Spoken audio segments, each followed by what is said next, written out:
Get ready for the countdown. 10, 9, 8, 7, 6, 5, 4, 3, 2, 1, 0.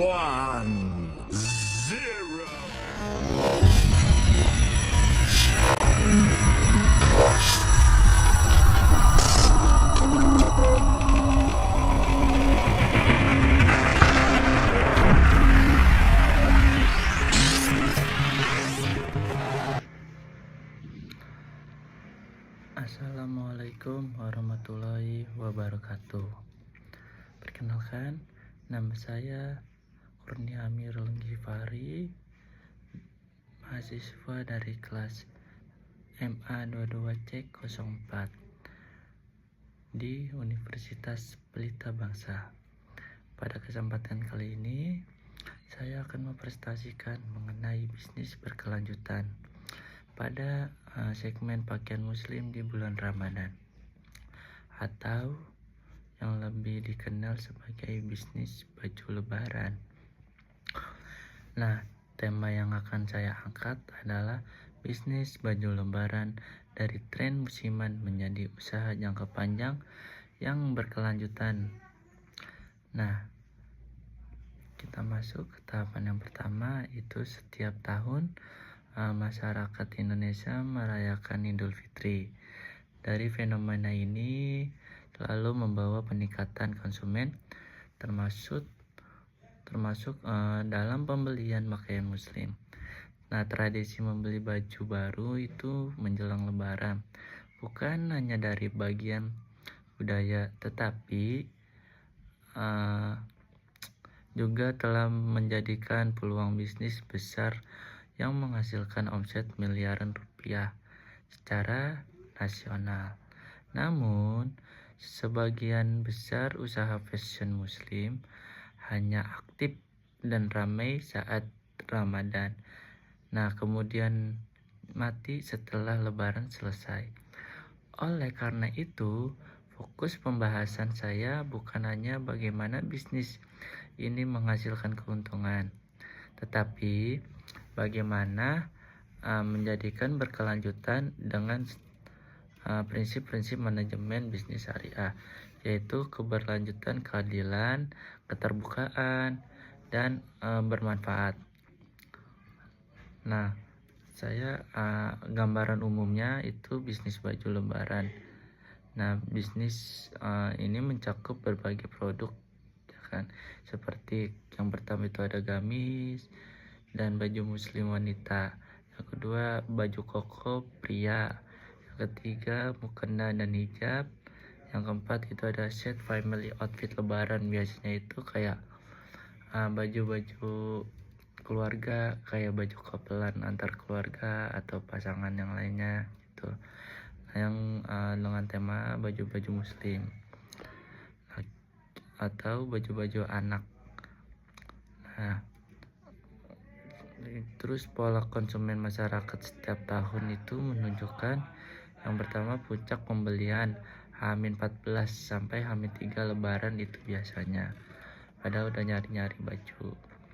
Yang kedua, lonjakan transaksi sangat ditemukan di marketplace kayak seperti Shopee, Tokopedia, TikTok Shop.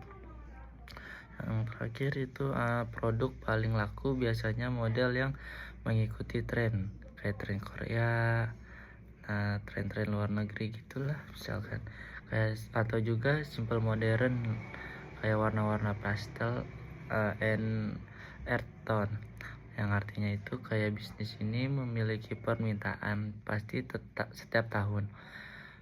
Tinggal bagaimana sih kayak strategi pelaku bisnis agar tetap hidup bukan hanya 1 bulan dalam setahun.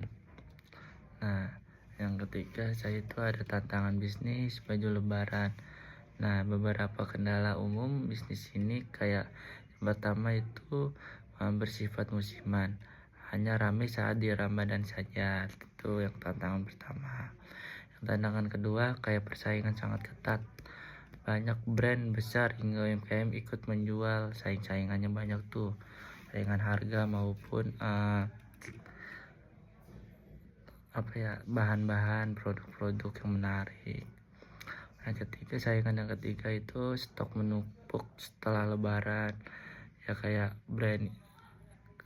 konsep ini kurang laku nih dijual, kayak kurang tren gitu, jadi kan stoknya tuh numpuk tuh setelah lebaran. Nah yang keempat, minim branding, kayak kurang lah brand itu, kayak sehingga konsumen tidak mengenal brand itu. Nah yang kelima, kayak kurang inovasi, hanya mengikuti tren yang tidak membangun ciri khas. Nah jika tantangan ini tidak dikelola, bisnis akan berhenti dan tidak berkelanjutan. Nah lanjut, saya membahas tentang konsep berkelanjutan dalam manajemen bisnis syariah. Nah dalam sudut pandang bisnis manajemen syariah itu, bisnis disebut dengan bisnis berkelanjutan apabila kita menjaga keberlangsungan usaha jangka panjang. Nah, memiliki manfaat untuk masyarakat, tidak merugikan pihak lain, dan memperlihatkan keseimbangan ekonomi dan etika yang akan datang. Landasan syariah yang berkaitan itu ada di surat Al-Maidah ayat 2 yang berbunyi wa ta'awanu 'alal birra wa taqwa wa la ta'awanu 'alal ismi wal udwan wattaqullaha innallaha sadidul iqab, yang artinya, dan tolong menolonglah kalian dalam mengerjakan kebajikan dan ketakwaan, dan jangan tolong menolong dalam berbuat dosa dan permusuhan. Bertakwalah kepada Allah, sungguh Allah sangat keras untuk menghukumnya. Nah berikut itu penjelasan surat Al-Maidah ayat 2 dan artinya.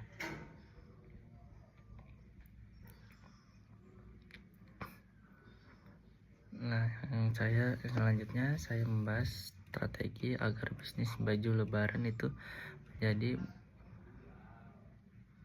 berkelanjutan. Nah, yang pertama itu kayak ada diversifikasi produk, kayak menjual sepanjang tahun. Untuk menghadiri musiman, pelaku usaha harus menambah kategori. Yang pertama kayak daily muslim wear untuk aktivitas harian. Yang kedua kayak pakaian muslimah pada sholat Jumat. Yang ketiga pakaian syari pesta. Yang keempat itu ada pakaian untuk pengajian rutinitas atau yang kayak setiap sebulan sekali. Nah yang terakhir itu kayak mukena travel dan perlengkapan ibadah. Ini membuat kayak cash flow stabil mungkin ya, meskipun bukan musim lebaran. Nah kemudian saya membahas tentang pengolahan produksi dan stok. Strategi penting yang pertama kayak produksi itu kecil-kecilan, tetapi sering smell batch muncul lah. Kedua, buat pre-order agar tidak ada stok menumpuk. Ya bisa kita dikategorikan untuk promosi barang itu diskon harga.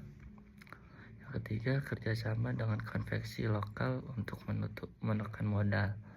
Kerjasama kita itu harus saling kuat biar saling menguntungkan. Yang terakhir, melakukan riset tren 3-6 bulan sebelum Ramadan. Ya kayak kita menyiapkan produk-produk yang akan datang buat di lebaran nanti gitu.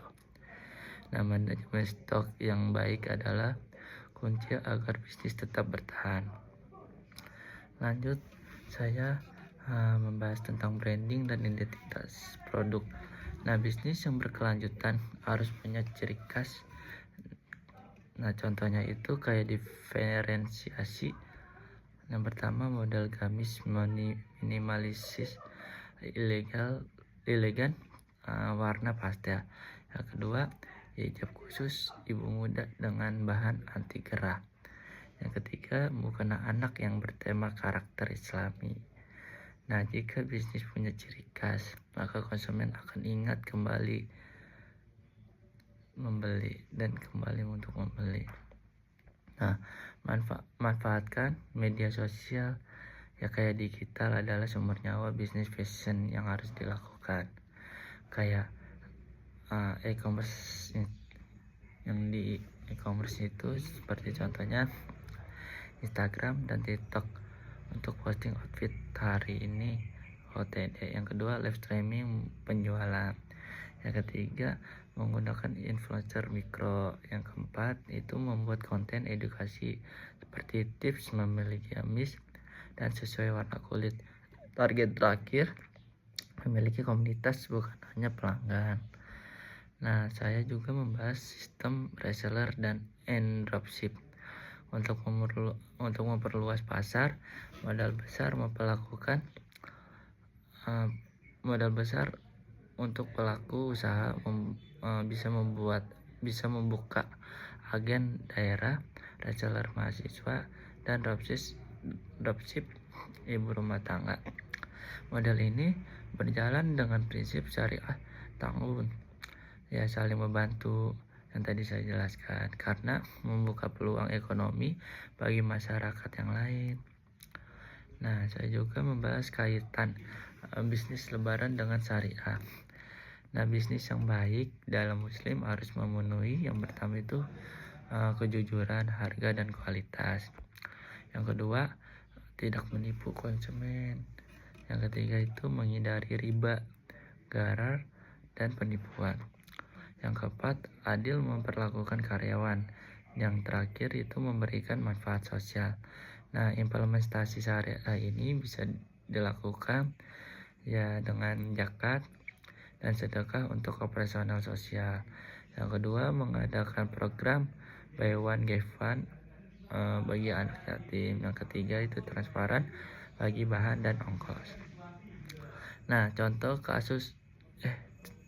studi kasus sederhana kayak misalkan bisnis gamis Alia.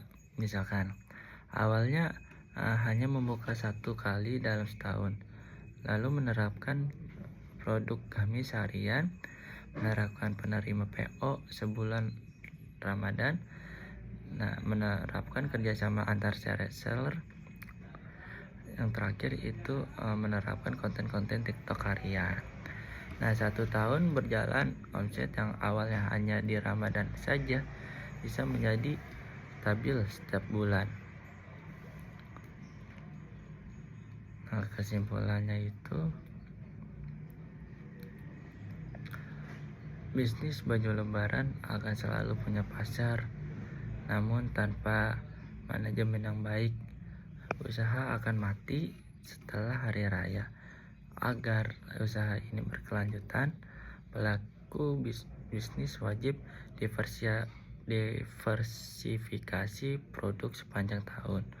Yang kedua, mengelola stok dan produksi, branding kuat dan konsisten. Yang keempat, manfaatkan digital marketing. Yang kelima, menjalankan prinsip bisnis syariah dan kebermanfaatan. Nah, dengan strategi tersebut, bisnis bukan hanya menguntungkan pemiliknya saja, tetapi juga memberikan keberlanjutan ekonomi bagi masyarakat. Nah, demikian presentasi saya mengenai bisnis baju lebaran dan tren musiman menjadi usaha jangka panjang yang berkelanjutan. Semoga materi ini bermanfaat dalam memahami bagaimana bisnis fashion muslim dapat dikelola secara efektif, sesuai prinsip manajemen bisnis syariah. Wassalamualaikum warahmatullahi wabarakatuh.